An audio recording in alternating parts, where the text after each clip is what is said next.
Now, he has a point. We've been hearing for years now that China is cheating, that they've rigged the system, broken the rules, stolen their way to prosperity. You'll hear terms like forced technology transfers, intellectual property theft, state subsidies, dumping, currency manipulation. And yes, these are serious issues.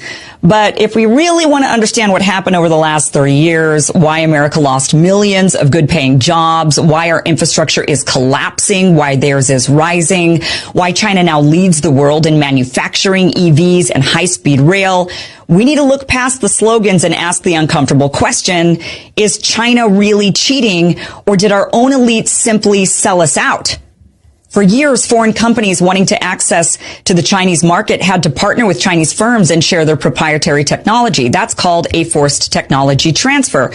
Critics say this gave China an unfair advantage, but let's be honest, no one was forced.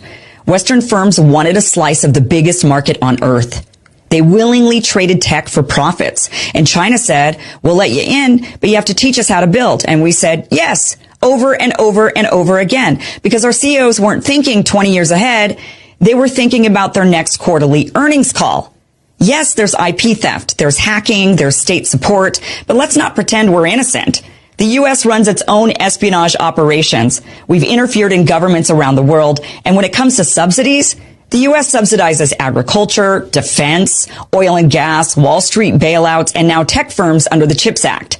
We don't admit it. China does it openly because their system, the economy serves the nation. In our system, the economy serves shareholders. Currency manipulation? Well, that was true 20 years ago, but not anymore. China's actually spent the last decade propping up its currency to maintain stability. And non-tariff barriers, yes, China plays protectionist games, but so does everyone else, including us. We ban chip sales, restrict Huawei, embargo countries, and rewrite financial regulations to serve American interests. The reality is this. China didn't steal our prosperity. Our own elites gave it away. They pushed for China's entry into the WTO. They offshored factories, dismantled unions, and told American workers to learn to code. The steel towns collapsed. The textile mills vanished. The auto parts industry got hollowed out. But the Dow Jones hit record highs, and that's all that mattered. And what did China do with its surplus? It didn't hand out stock buybacks. It didn't pump the money into speculative finance. It built high-speed rail, smart cities, new energy grids, entire industries from scratch. And what did we do? Well, we built financial bubbles. We gutted public schools. We defunded infrastructure. We gave tax cuts to the ultra-wealthy and told everyone else to tighten their belts. And now we think tariffs are going to fix this? Tariffs are like putting duct tape on a collapsing bridge.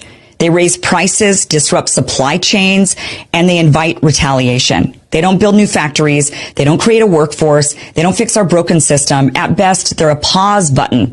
But we don't need a pause. We need a reset. The only way forward is to rebuild this country from the ground up. That means a national industrial policy, one that actually names strategic sectors and invests in them long term. That means infrastructure on the scale of the New Deal, not pothole patchwork. It means vocational training, apprenticeships, and skilled labor being treated with the respect it deserves. It means breaking up the monopolies, punishing offshoring, banning stock buybacks, and rewarding companies that build here, hire here, and stay here. But instead of doing that, instead of focusing on America, what are we doing? We're talking about war with Iran. We're dropping bombs on Yemen. We're spending billions, waging proxy wars on behalf of a foreign government while our own cities look like war zones. We're pushing endless military aid packages, inflaming global tensions, and marching toward another conflict that has nothing to do with the American people and everything to do with the interests of defense contractors and their lobbyists. And when we're not trying to start a war, we're fantasizing about expanding our empire, making Canada a U.S. state, buying Greenland, stationing troops on every continent, guarding pipelines and mineral routes while our own border is a disaster and our veterans sleep in tents. This isn't America first. This is empire first, globalism first, elites first. If we really believed in putting America first, we wouldn't be policing the world. We'd be rebuilding our country. We'd have the best rail in the world, the cleanest water, the strongest power grid, the most resilient supply chains, the best educated workforce, the most secure borders. But we don't. Because our leaders aren't interested in America as a nation. They're interested in America as an empire, a brand, a vehicle for wealth extraction. And that's the greatest betrayal of all. Because China is playing for China, acting in its own self-interest. Our ruling class is acting in their interest, not yours, not mine, not the country's. So no, the real problem isn't that China is cheating.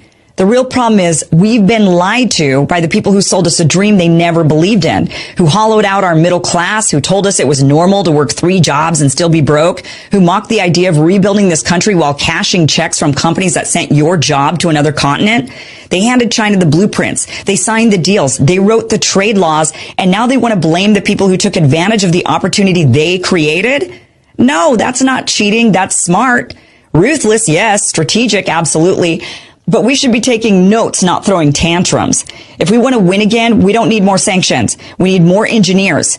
We don't need more aircraft carriers. We need more factories. We don't need another $1 trillion war. We need a $1 trillion investment in America, in workers, in cities, in families, in sovereignty. You want America to be great again? Then build. Stop chasing wars. Stop chasing distractions. Stop chasing empire. Bring it home and start again. That's the real America first, and it's the only way forward.